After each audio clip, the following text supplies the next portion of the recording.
It's going? Yeah. Welcome you to Porch Talk. I got Jared Kenney back on here with me. It's the cornerman. We're going to talk all things UFC. Wanted to start off with a topic that is just filled with landmines. We we got some drama all over social media, and just really, I think it really captured everyone's attention with what happened with Lia Thomas over women's swimming over the past weekend. Mm-hmm.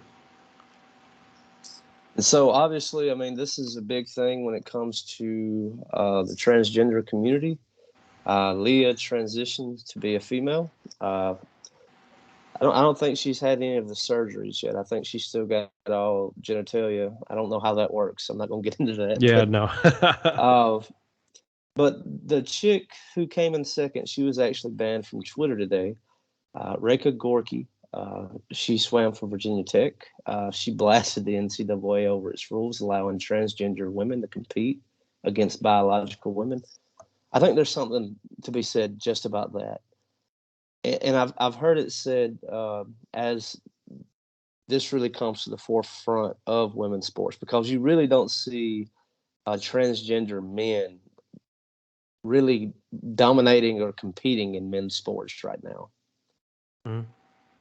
And you can read like hell, if anyone went to college and they took any kind of health and science class, I mean, you can confirm that uh, there's bigger bone mass, typically taller, typically stronger.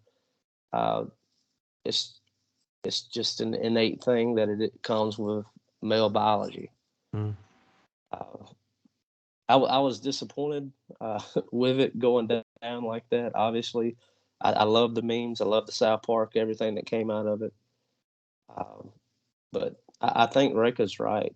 She actually got banned off Twitter today for her comments. Yeah, that's shitty. I didn't know about her getting banned. I know I've seen a couple clips going around of just people in the stands, just really saying shit, and then people trying to defend the transgender athlete. And it's like, how can you really defend like the pictures of them like at the starting block, or even when they're finished and they're all standing up, and it's like Mm-hmm. this. I forget her name, but It's they're Lia just Thomas. Lia Thomas is literally head and shoulders taller than everybody. Yeah. Like the length like just the length from head to toe is just it's a crazy difference. Same thing, like her shoulders way broader. Like it's unreal. Like who's the female? Like Katie Ledecky, the Olympic gold medalist, like probably one of the Mm-hmm. best women swimmers ever. Mm-hmm. If she was to race, um, this person, like, would there be, like, I just want to see like how big of a gap it would be from dominant gold medal athlete to, you know, coming in But first in the national championship. I think Lia wins. When when uh, when Lia was a male, she was ranked 432nd in the NCAA when it came to swimming. Yeah. Now is ranked number one, and I don't think some of the things that Reka said was off-putting at all. She Mm-mm. says it doesn't promote our sport in a good way, and I think it's disrespectful against the biologically female swimmers who are competing in NCAA. And the original picture with first, second, third, and then that picture you're talking about where Leah is just head and shoulders, just a way bigger person. Mm-hmm. But then you see the next picture is where second, third, and fourth are placed together, and I was like, well, that's your actual first, second, third, in my Right. opinion. Right. Absolutely. Yeah. No, that's just.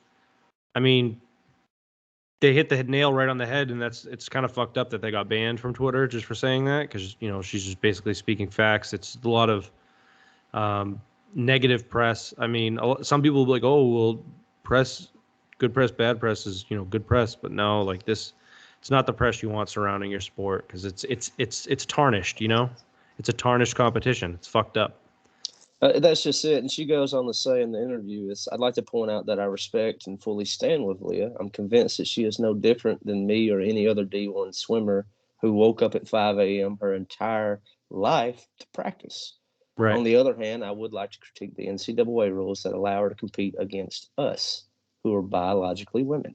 Right. So, and that's a conversation that I think we're going to eventually going to wind up in is maybe biologically male sport, biologically female, and then a transgender sport. Right. I don't know how far off, and I don't know what that's going to look like because we don't really see transgender males really competing in sports right now. Right. Yeah, I mean, to like fill a roster, or not a roster, but just like to have like the volume of, athletes would be too scarce to actually do that. I mean, but that's like the only thing you can do to make it fair. I mean, it's fucked up. It's really fucked up. You know, what if this let's just take basketball for example. What if because you could be really good at basketball, but you cannot make it the NBA and play over in Europe or something, or even in China. One of those athletes decided, or I'm not just saying that, like I just woke up one day and decided, whatever. They're going through some stuff. They've always felt this way, whatever, however the process may be, but they went through with it.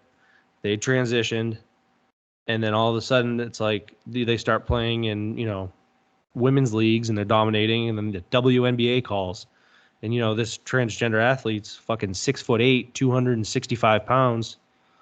Like that's like what are we doing? And that's where the South Park thing comes into play. Like fucking, I mean that meme that I looked it up because I remember watching that episode and I was like, holy shit, that's funny. And it's I crazy looked it that up, we're living in a 2019. South Park episode. Yeah, 2019 it came out, and I was like, damn. I mean, it's only 3 years ago, but like, it's real shit. It's real life South Park episode. Like you could do that in any sport. Just it's just unfair and it's tarnished. It's just like the same thing with like why Barry Bonds didn't get into the fucking Hall of Fame. Oh, the steroid thing. You know what I mean? Like it's fucking tainted. It sucks. Yeah, just to go to the WNBA for a second, and I don't know if she's still in Russia, but Brittany Griner, the star WNBA player, that's uh, uh, Russian custom official said U.S. basketball player had vape cartridges containing hashish oil in her luggage, aka marijuana. Yep. Russian news agency identified the player as Griner. So she, I think she's one of the only players, might be the only one in the WNBA that can actually dunk.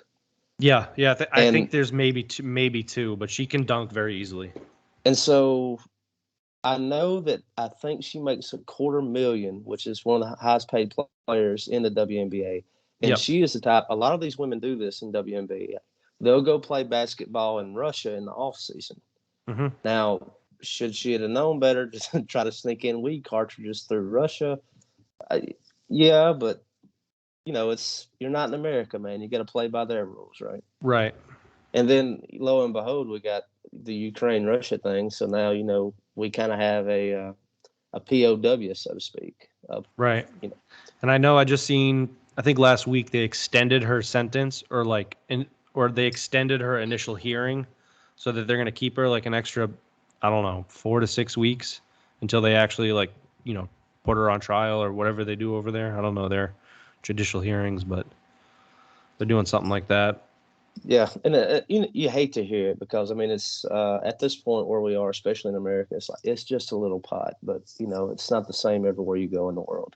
Right, and I think a lot of people are mad too, like that it's not getting a lot of attention. Like, and I get it. Like they were like, oh well, if it was LeBron James or, if it was a high end baseball player or football player or something, like social media would act all different. But then again, I really believe would we really act different because they brought a weed cartridge? You know what I mean? It's like you got to be smarter than that. You got to be smart. It's like what the fuck? Because they can charge you on smuggling even though it's for personal use. We all know it's for personal use, but like countries like that can fuck you up for just something so dumb. That's just it. I don't think I really have anything else to add with Lia Thomas and like swimming. I think Reka, I think she hit the nail on the head. I don't know what the NCAA's next move should be. I know that everyone is like, it's literally walking in a minefield with what you do. Yeah, because then the transgender community or Lia Thomas can turn around and sue. Like it's just like what the fuck? Like everybody's in the wrong no matter what. It's fucked up. Yeah, and so I mean, but I still hate it for all those girls who, like Reka said, woke up 5 a.m. every morning of my life training for this moment, and it was robbed from me by someone who is not biologically the same as me. Right. So I do hate that for her. But yeah, that sucks for all the athletes going through that. That blows.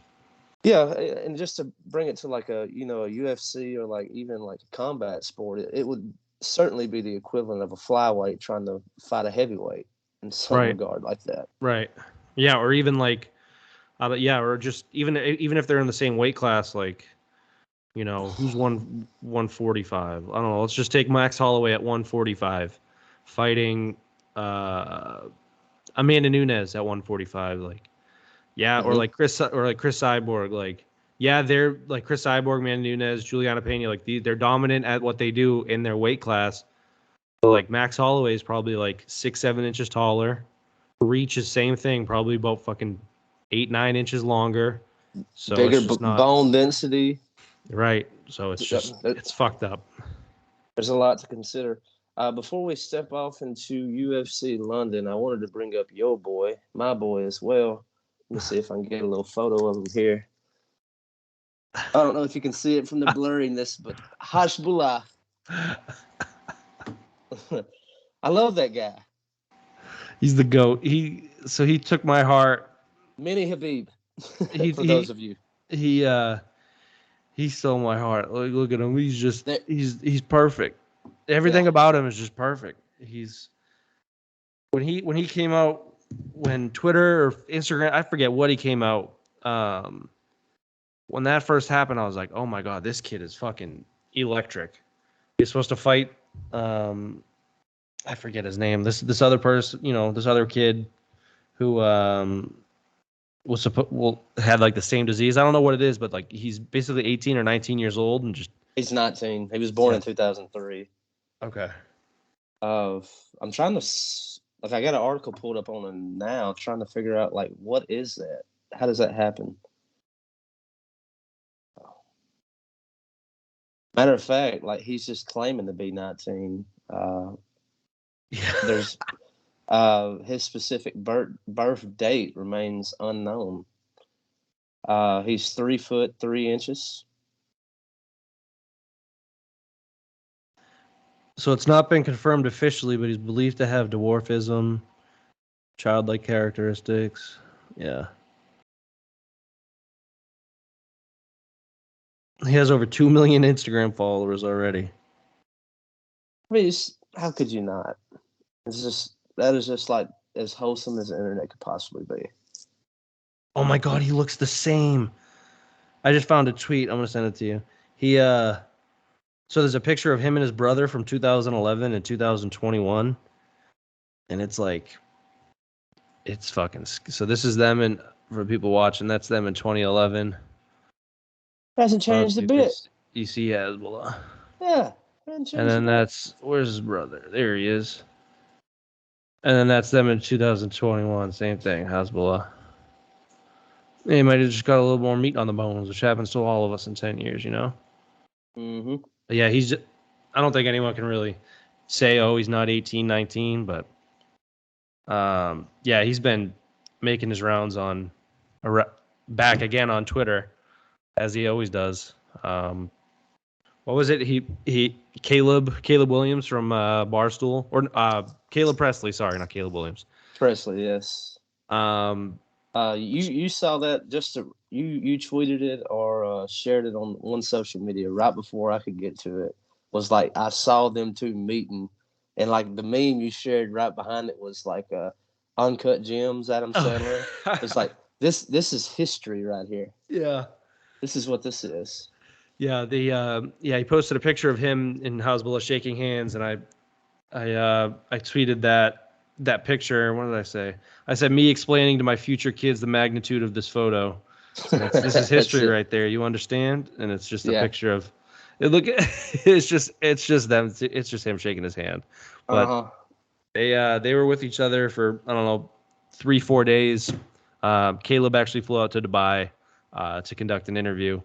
And have you seen the clip of them in the dune buggy in the sands of Dubai? Oh, I can't. It's wholesome.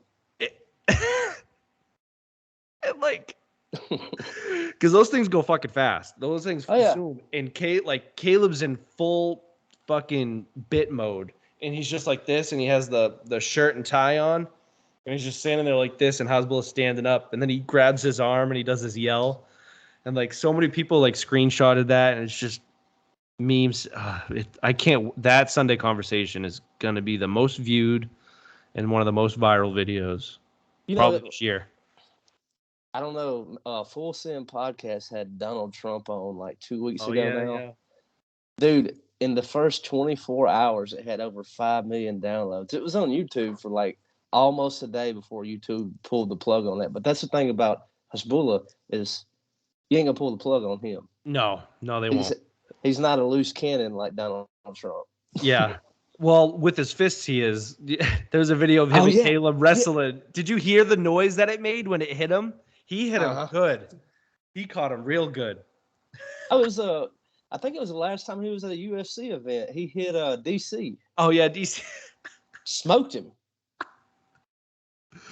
Yeah, he's a wild child. I love everything about him. I love. There's actually a few T-shirts of him from Barstool Sports, the store, that I need to buy because it's fucking perfect. And I want the cutout, the cardboard cutout, the stand. It's literally life size. It's only like 3 feet, but I need to buy that. Your kitchen table. Yeah. No, I need to buy it and bring it to work and just put it on my desk because like the people I work with, there's only maybe 2 or 3 of them that like follow sports. They always call it sports ball, like whatever. Anyway, so no one would understand who Hasbulla is, and like it'd be like an inside joke to myself and maybe the 1 or 2 people who actually know who he is. They'd be like, who the hell's that little? What? Why does he have a little kid cardboard cutout? What the fuck? It's almost as tall as the computer brain on his desk. Yeah. Yeah, that did you see that on the Full Send podcast they had Alex they went back-to-back heavy hitters. They had Donald Trump and then they had what's his name?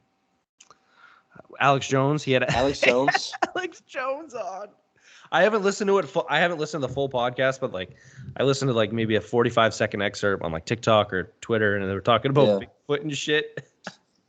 Oh, that's perfect. It's like I listen to Alex Jones. I listen to You're Welcome with Michael Malice. I like that podcast, and Alex came on to that. And, that's how he opened the interview up. He said, so, Alex, you're known as, like, the conspiracy guy. So I want to run through a list of conspiracies, and I want you to say conspiracy or true. And he was like, Bigfoot, conspiracy. No, it's not true. Loch Ness Monster, conspiracy, not true. It was like, I get the kind of light that Michael was trying to paint him in. He's like, yeah, he did the whole frog gay thing, and, like, he's got a pretty wild past with the Sandy Hook thing, which he's apologized for. But you have to give credit where credit's due. He's right about a lot of stuff too. Yeah, I know he said the Russia-Ukraine thing was going to happen. He hit it spot on. I think he said it back in like October of last year. He did. And he said it was like February. He said February this is going to happen, and it fucking happened. It's like, it's like, you got a crystal ball, or what's your I don't. A couple of his videos are funny that go around. Like, I don't know if it's him trying to do too much or what was it? Remember he was in a crosswalk? Did you see that video? Yes. What was that? Like, is that him trying to be funny, or is that? I think so because it's a bit, right? It has to be a bit. It has to be because I've heard like him and personal friends just like just random videos flying around Twitter or some kind of social media. It's like they're begging him. It's like all this could disappear if he would just come out as an entertainer / comedian. Right. It's like that's all you have to do. Like you can still do InfoWars. Just you're already a great entertainer. I mean, that's why a lot of people watch InfoWars. Yeah. Hell, I'll tune into it sometimes if I want to get a good laugh. It's like, what the hell is he going off about now? But yes, Full Send. Yeah, it's like okay, we'll have Donald Trump, and then here comes Alex Jones. It's like, well, I mean, I can't think of heavy hitters. Yeah, I don't think you can have any more of a loose cannon than those two back to back. No.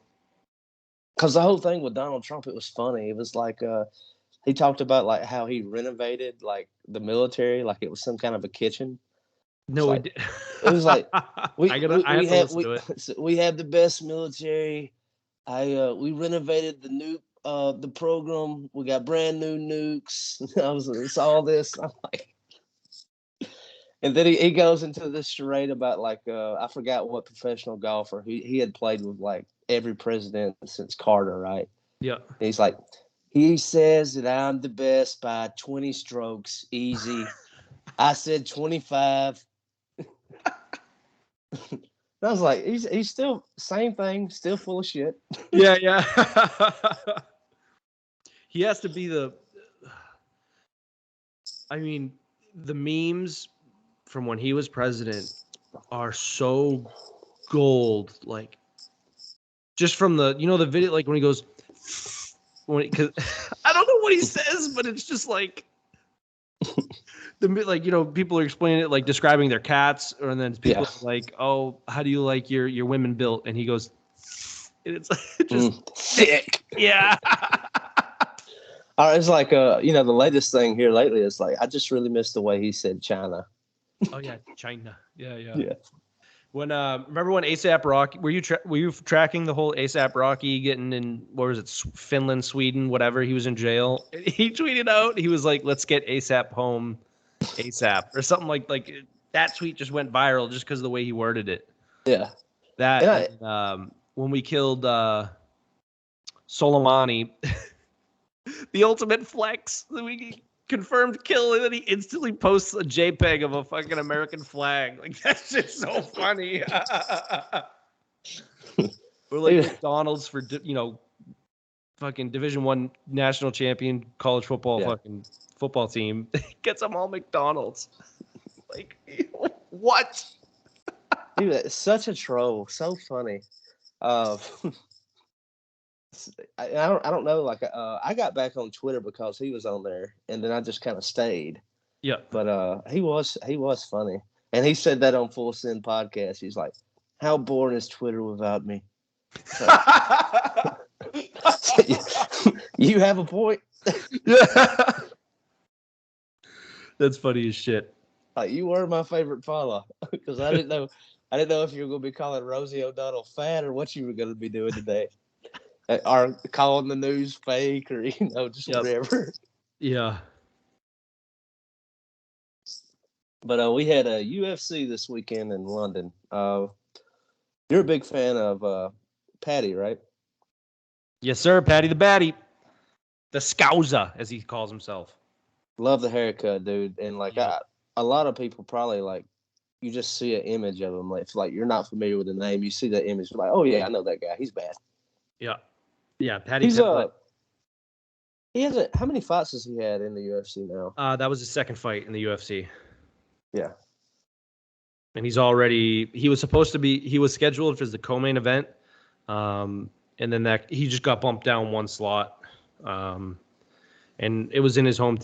He's from Liverpool, but the UK, all the Brits, they had a lot of English fighters on, and that pop of the crowd when he walked out was unbelievable. Unbelievable. Like his walkout song's electric. It's like a one techno song into the other one. The Project X song, like Off With Your Heads or whatever, Heads a Roll. So like it goes from one techno song into that, and it's just electric, and he's just going crazy. And a lot of people don't like him. I don't know why. Really don't know why. But he has what you call the it factor. He knows how to, entice people, bring people in, get eyes, get views. He's just everything you want. Like people are like, oh, he reminds me of a young Connor. Like, yeah, he really does. Like just the antics, the whole personality, the persona. I think that's what he is. Like when people are saying he reminds me of a young Connor, I think that's what people are talking about. Because he reminds me, my dad, like of a young Connor. It's just the persona. This huge following. That's where I was going to go. It's like when you think about someone who can be, and it goes back to that like if there was a chart that you can make, like Trump, Alex Jones, even Kanye West. Yep. And I would say Conor McGregor is like you have controversial people over here, like who have controversial opinions, and then you have like people like Rappaport. Yep. That belong up here who are just kind of nutty. But then like up here with Conor McGregor and Paddy and like with the Trump and Alex Jones type, it's like these people know how to get the room ignited. Yep. Like even now, it's like McGregor can post a 10-second video of himself just laughing, and it will just create controversy on the internet. Yep. And so there's something about that. Yeah, I mean, Conor obviously has a mega following, and it took him a little while to get like that not persona. He was always a shit talker, but to get that massive following and just people involved. And Patty already kind of had that for the more like the fans who are more into combat sports. And this is his second fight in the UFC, and he has this massive already like cult, so to say. But yeah, he has that it factor. He knows exactly how to ignite a room, like you said. It's gonna be fun to watch him. And so he had a big W. Yep, submission first round. And so his partner, the chick, did also. What was her name? Molly Meatball. Her name's Molly. I forget her last name. I can pull it up right here. But you sent me that little clip right before we got going, and good grief. Molly McCann, that's her name. It took me back to like, the Hendo bomb. Like, that was a hell of an elbow. It's kind of like one of those things that you see, but you just have to rewind it and watch it again. It's like it happened so fast, it got away from you. And I think this leads into the conversation of what you were wanting to talk about tonight is when you have those explosive finishes like that, there should be an incentive for the fighters. It's like a bigger purse. Yep. Yeah, so this last card, everybody who won via a finish, which is either by submission or knockout or TKO, they all got $50,000 bonus. And for someone like Molly McCann's probably not making that much. She probably, 35 or 45,000 show, and then maybe 15 to win. So, and then plus a 50,000, that's probably her whole purse. So that doubles her purse. And there's already a lot of controversy, especially like Jake Paul bringing it out, like Dana doesn't pay his fighters and this and that. A lot of people are saying that.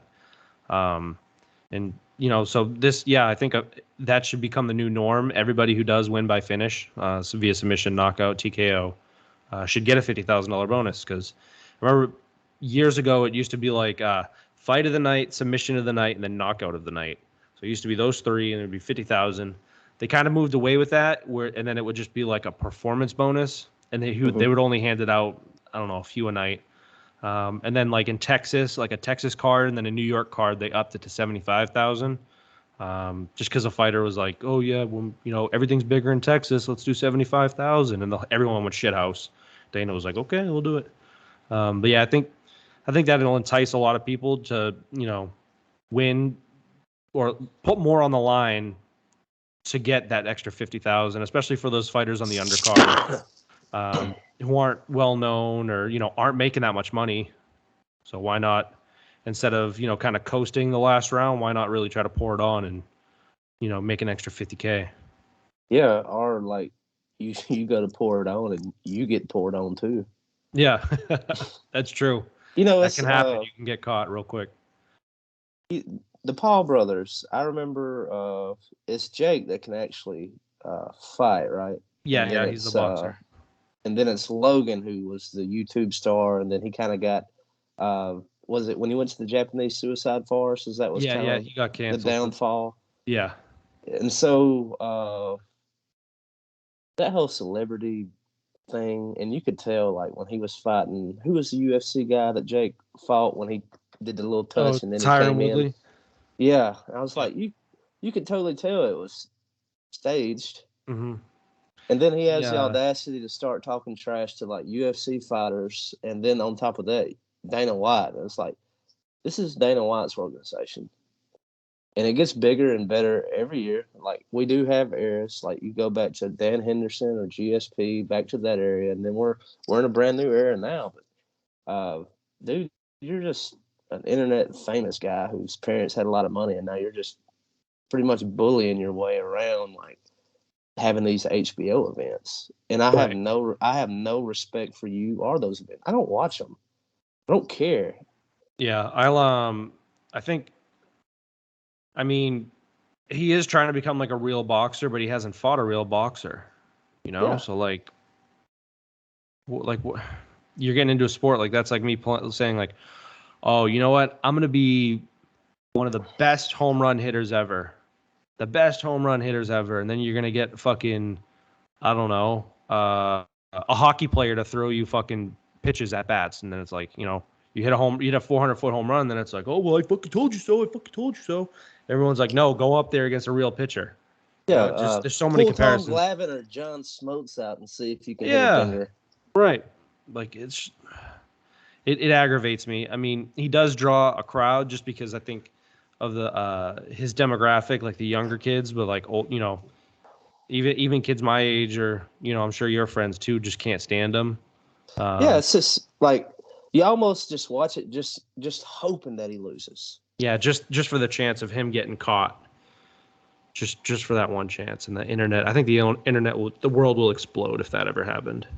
Yeah, and it would be just that. And even those like with his younger audience, which I believe that is who the Paul brothers attracts, because I've watched some of their videos and like their antics is like I can't remember, it may have been Woodley, like where they were riding in the back of a truck in LA and came across Woodley and his boys just out on the street and they were like throwing crap out of the back of a Oh, was truck that at the them. toilet paper? Yeah, I think that was Dylan Yeah. Dennis, which is one of Conor McGregor's like training partners, friends, whatever. Yeah, they Yeah, and I was like, threw toilet man, paper, water balloons at him or some children, stupid man. shit. Yeah.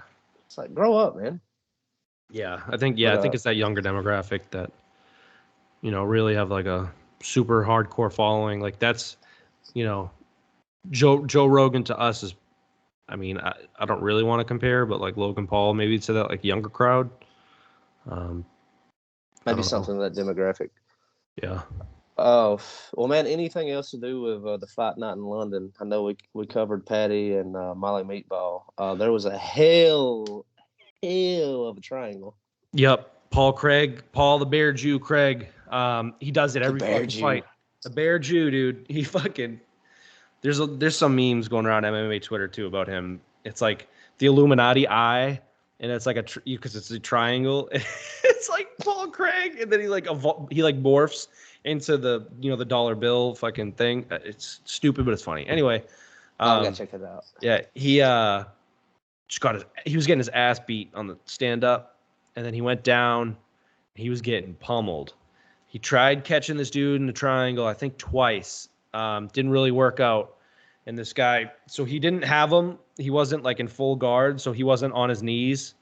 I don't know if people don't know like terminology, but so when one guy's on his back and the other guy's between his legs, and your arms are up against him like this, and you can just easily elbows, throw punches, stuff like that. So the guy was standing up. Paul Craig's laying down. He went to throw a punch, so he lunged like this, and Paul Craig kicked his leg up, caught his leg right around his neck, and just fucking cranked it. And it was so quick, and he caught it so deep, and he just right when he had it, you're like, yep, done. And he was just getting pounded that whole fight. So that was cool. And those moments right there are like my favorite in UFC is like when something like that happens. Someone like Paul Craig is just getting absolutely pummeled, and like you are just waiting for that last punch and for the ref to step in and just call it, and then all of a sudden he just catches it. Yep. And here comes some kind of a triangle or a guillotine or something. Yep. And it's like, oh, a little GSP action here. Yeah. Or even Anderson Silva versus Chael Sonnen vibes. Yeah, I like stuff like that, or even like one, especially like in the mid to upper weight classes. One dude will just be getting his ass kicked, and he'll kind of just be like dazed or whatever, and he'll just fucking throw, and he catches that dude, and then they're both kind of stunned, and it's just I love it. Stuff like that just gets me. I start yelling and shit, and I stand up, all my veins in my neck pop out and shit. I love it. I love stuff like that. There's not another sport like that with UFC, and I think it like comes with age. It's like I used to get really hyped up about like college football, not so much anymore. But those UFCs, like you got the boys over, you got the card rented, and like something like that happens, the room ignites. It's like you got the bowl of nachos there, and it's just it's on the ceiling. Yeah, it's that kind of thing. Yeah. And this they actually, I think Dana White said 2 weeks ago they were looking to cancel the card in London and move it to Abu Dhabi, just because they had that crazy windstorm and the roof blew off. So they were really close to moving it. And they were able to schedule it, whatever, get something fixed.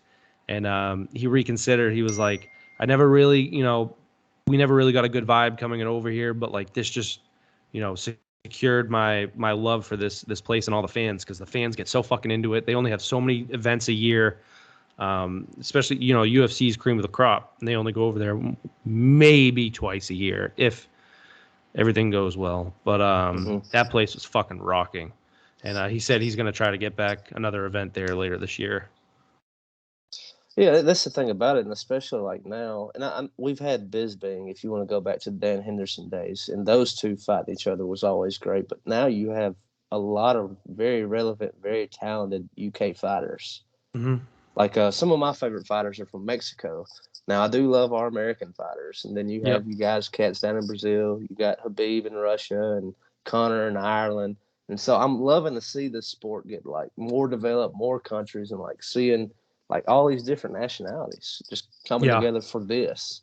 Yeah, it's funny you mention that, because back in the day it was like, prime, like way back, it was just like America, cool. Then all of a sudden it was like, oh, the Brazilians are stepping in now. Brazil's running this shit.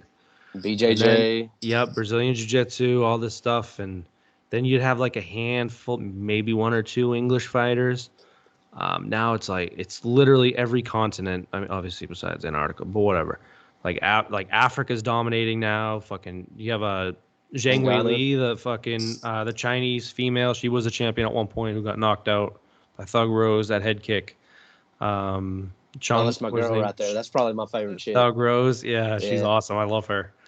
But yeah, just to see it grow and reach more people, like it's great to see. It's just good for the sport, more competition.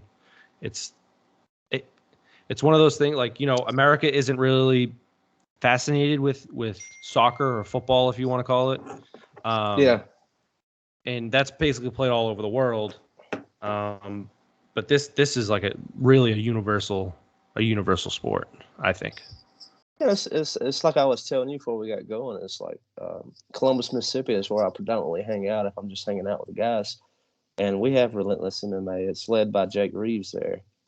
And he's got somewhat of a boxing career and even an MMA career. And he trained Hannah Guy alongside with Alan Belcher. You probably remember him from UFC. And, and she beat, I call her a model. Valerie Loretta. Loretta. Back in Bellator, and that was a huge win. So, and lately, Hannah Guy is into like the bare knuckle fighting. Yep. Boxing. It might just be bare knuckle. Yeah, BKFC, bare knuckle fight club. I think, I don't know, or fighting championship. One of the. But here lately, like Jake is working really hard in the Columbus area, like to bring back the MMA scene and like getting more cards. And we have what they call the Trotter Convention Center, which is a great place to host a fight. But and that was kind of my background with it. Is like we have just in the Kennedy, Millport, and then that Columbus area.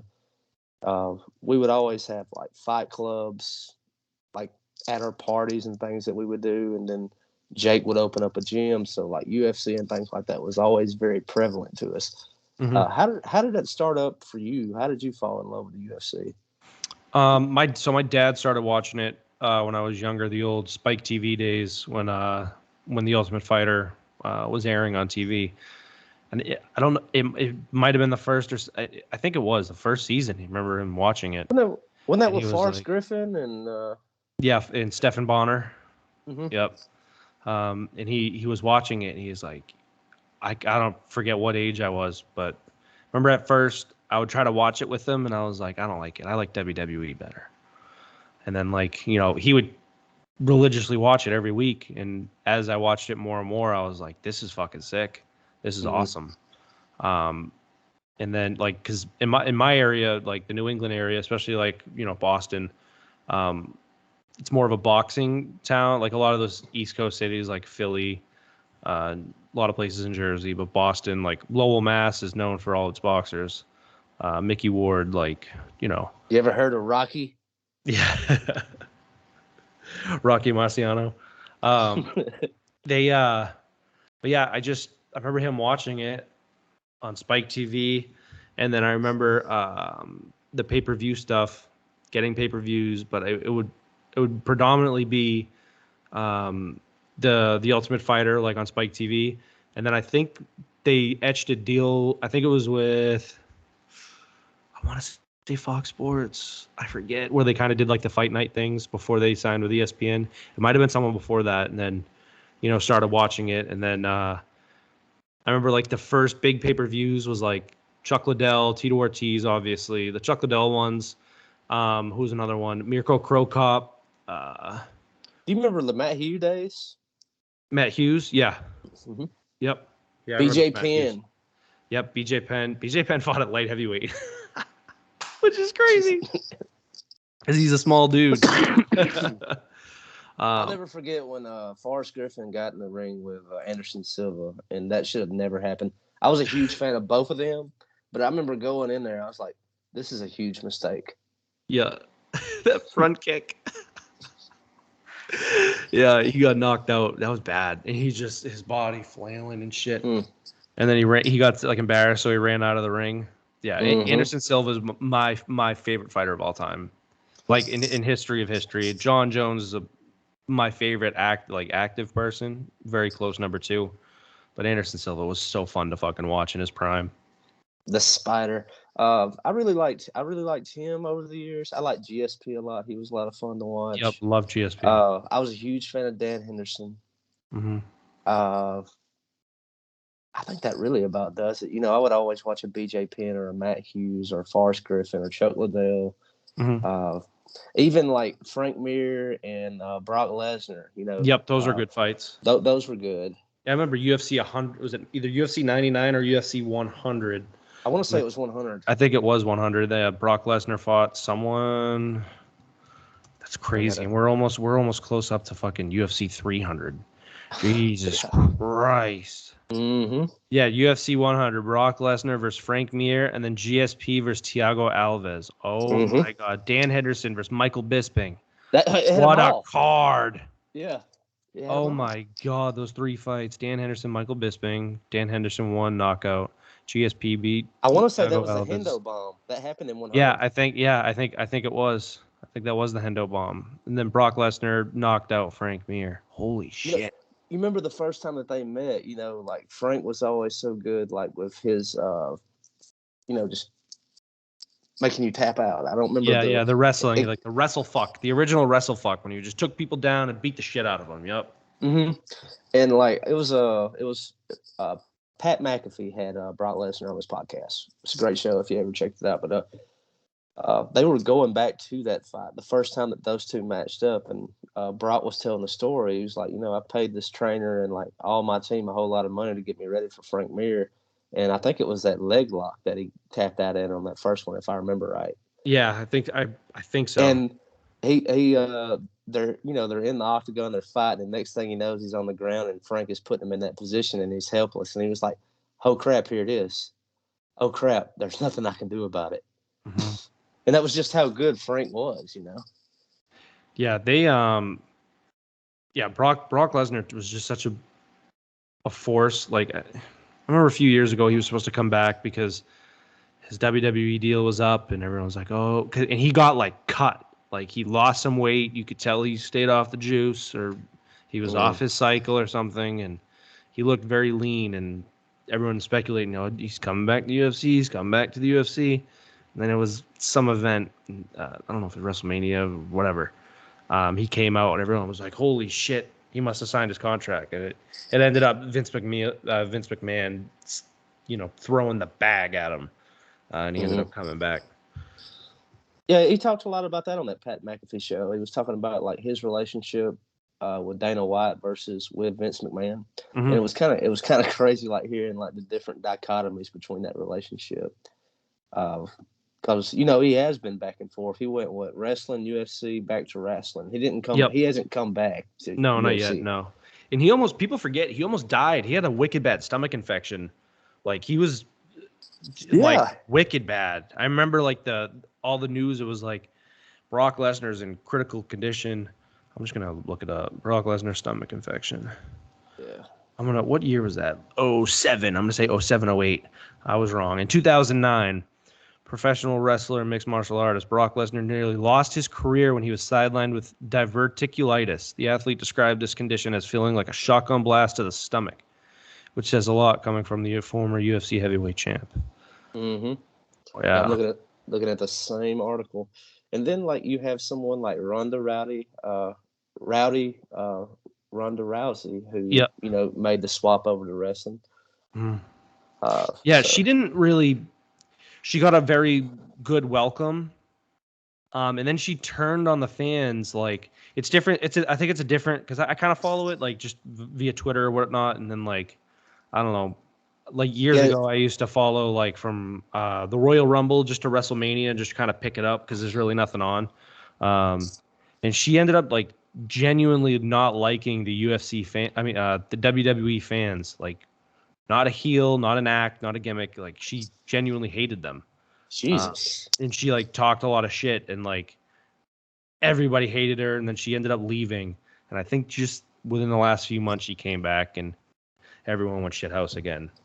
That was the thing about her is like when she first came in, like she was doing that throwback to Rowdy, and it was cool. But then, like you said, she was transitioning to be a heel, but she full sin went way too far. Yeah, and I don't even think. Yeah, it wasn't even like a heel move. It was a real like. Yeah, you're not a heel at all. You're just a piece of shit. Yeah, the people who basically pay you. The fans, because like the WWE really wouldn't be where it is if the fans, you know what I mean? Like now you have a few other like AEW and whatever. It's kind of not taken over, but it's getting a lot of views. NXT and yep. I can't never think of the name of Billy Corgan. You remember him from Smashing Pumpkins? He had his own wrestling league. Did he? No, yeah, he still does. Let me look it up. Yeah, I know. So NXT is like a lesser. Like league, so to speak, like a Division 2 basically to WWE, but it's still by the same company. And then I know AEW, which is on like Tuesdays or whatever. I think Chris Jericho started it. He owns the NWA. Okay. National Wrestling Alliance. Okay. But it's not very successful. But I don't think Billy really cares. Yeah. He was just a musician that loves wrestling. Yeah, I think there's that's another thing that just happened. You know who Gable Stevenson is? No, I don't. Heavyweight Olympic gold medalist in freestyle wrestling, like real wrestling. Like he won gold. The videos, if you got to look it up on YouTube. Gable Stevenson, I got him pulled up right now. Stevenson, I think it's with a PH. He didn't tap this guy, but he pinned him with like 3 seconds left. And I think you get, forgive me if I'm misspeaking, but you get more points if you get a pin compared to like a takedown or whatever, however it is. And he pinned him 2 seconds left on the clock, and he went shithouse. Like, and I guess it's not the first time he's done that. But anyway, he wrestled at Minnesota, the men's wrestling team, a heavyweight, probably one of the greatest to do it. And he just a few days ago, he just had his last match, and he put his shoes in the middle of the mat. And I know a lot of talks when that the Olympic event happened. UFC talked to him, WWE talked to him. It says right here that he just signed with WWE. Yeah, so that's the thing. He signed an NIL. And he's NIL only 21. Yeah, dude. He looks old, but he's a big boy. Mm-hmm. But I remember when he won gold, he signed an NIL deal with WWE. He might have made an appearance or whatever, so he got some money. Good for him. And a lot of people were like, go to the UFC, go to the UFC, go to the UFC. And I think that's pretty smart for him signing with the WWE, wrestling with the WWE, and taking that Brock Lesnar stance, getting a following, making your own personality and like your own persona. And then once you kind of had your run of, let's say he's only 21, let's give it fucking 5-6 years, because he can wrestle, do his wrestling stuff, and also train UFC. Like, because people like that like to train all day. They're just psychos. So 5-6 years, build your repertoire, with fans, go over the UFC and make a splash, because he has that heavy wrestling background. So yeah, he'd be a monster too. yeah, that video, if anyone, that video is unbelievable, of his Olympic match, Olympic gold medal match. I've got it pulled up right here. I'm gonna check it out when we're done here. I mean, I've seen, like, right when you said his name, like, I had an image pop up, and it was exactly who I was thinking about. I was like, that dude is a beast. Yeah, very large dude. There's a picture of him. So he wrestles at Minnesota. Obviously, Brock Lesnar is a former Minnesota wrestler. Or what are they? The Golden Gophers? That's right. So he trained with Brock. And there's a picture of them standing next to each other. I see it. I'm looking at it right now. It is unbelievable, because Brock Lesnar is fucking massive, and Gable Stevenson's like head and shoulders with him, and it's like, holy shit. Mm-hmm. It's hard to judge when he's wrestling someone you don't really know, and then you see him against fucking Brock Lesnar, and you're like, okay, this dude's big, and he's a tank. Shoot. Well, man, anything else going in combat sports? Is there anything going on this upcoming weekend with UFC? I don't think so. I can look. Not off the top of my head. I don't think there's a card. What is it, March? I don't think there's a card till April 8th, I believe. Oh no, right here. Curtis Blades versus Chris Dawkins. I lied. Ladies and gentlemen, I apologize. Yeah, Curtis Blades versus Chris Dawkins. That'll be a pretty good fight.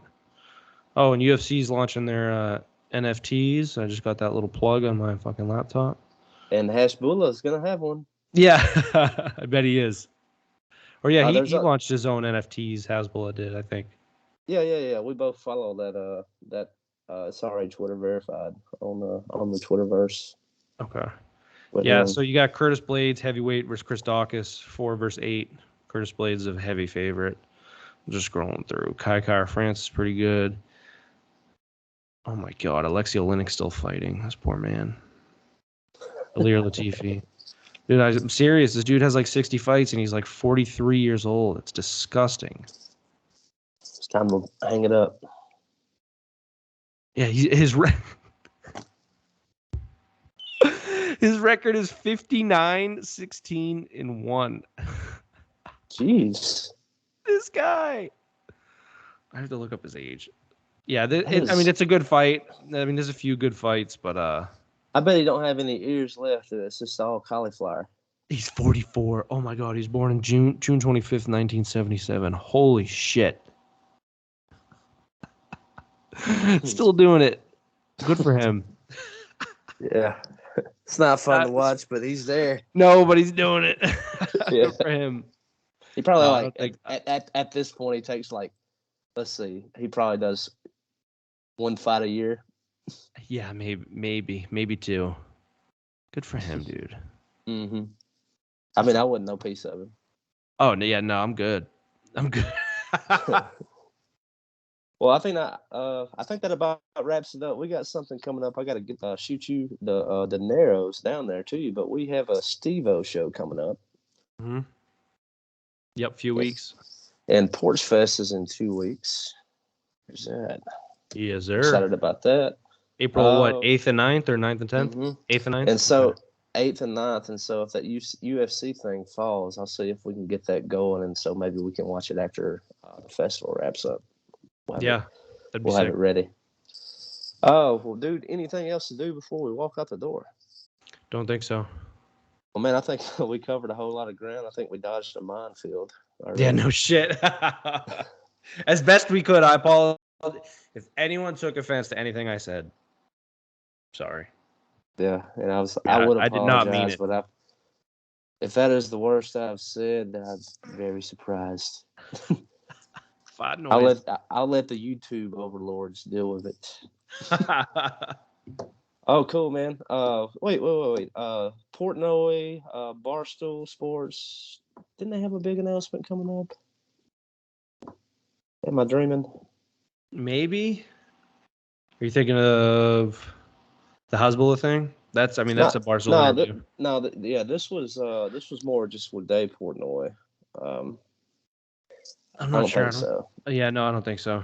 I think it's like just the whole hype with the March Madness right now. Everyone's bracket being blown to total shit.